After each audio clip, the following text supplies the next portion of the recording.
Hello and welcome to Levant TV Headlines.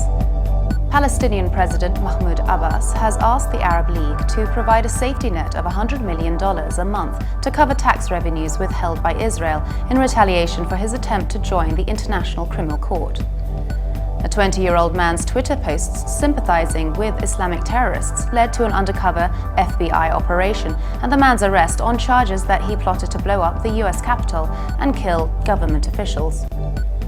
Pope Francis says there are limits to freedom of expression, especially when it comes to insults or ridiculing someone's faith. Francis spoke Thursday about the Paris attacks while en route to the Philippines.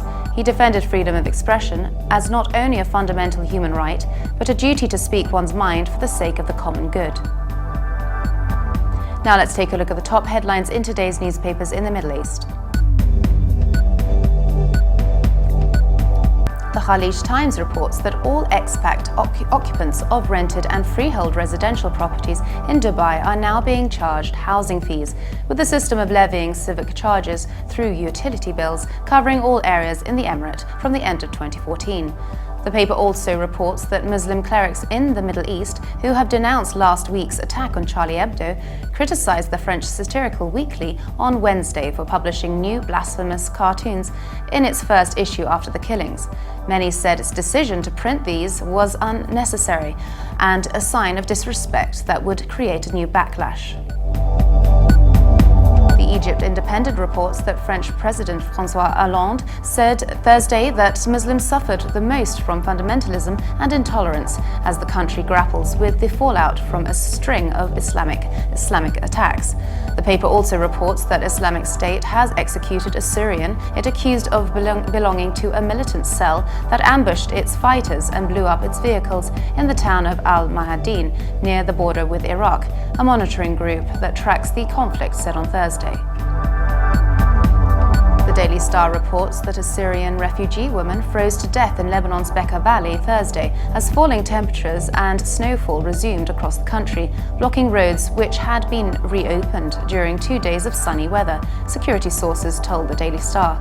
The paper also reports that Lebanon's cabinet meeting, chaired by Prime Minister Tamam Salam, got underway Thursday with a regular agenda, but Hezbollah's ministers were expected to raise the issue of entry permits for Syrians from outside the schedule.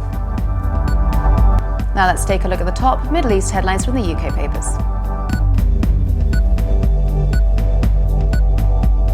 The Daily Telegraph leads its Middle East news, reporting that Washington Post journalist Jason Rezan, detained in Iran for months, has been indicted and will stand trial, Iran's state news agency reported on Wednesday, without elaborating on what charges he faced.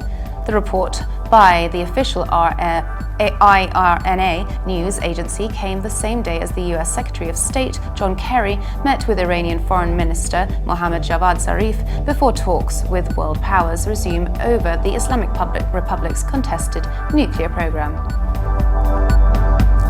The Guardian reports that Turkey's Prime Minister Ahmet Davutoglu has compared his Israeli counterpart Benjamin Netanyahu to the Islamist militants whose attacks in Paris left 17 dead, saying both had committed crimes against humanity.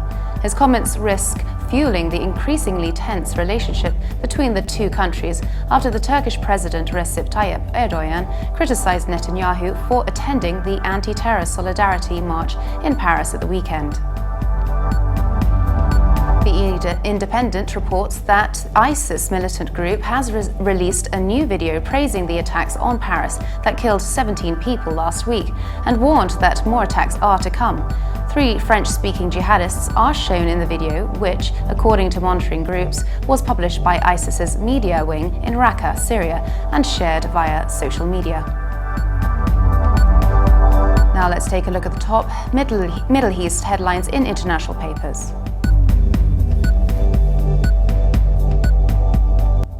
China's Global Times reports that ultra-radical groups in Syria have executed a total of 14 people in the past year over so-called adultery and homosexuality charges, a monitoring group said on Wednesday. The Syrian Observatory for Human Rights said it had documented the execution of 7 men and 7 women who were killed for committing either adultery or gay sexual intercourses. The observatory said the latest execution of a woman was carried out by the Al-Qaeda-linked Nusra Front in the countryside of the northwestern province of Idlib. And for more updates, please visit Levant.tv. Thanks for watching. Be sure to join us again tomorrow. Bye for now.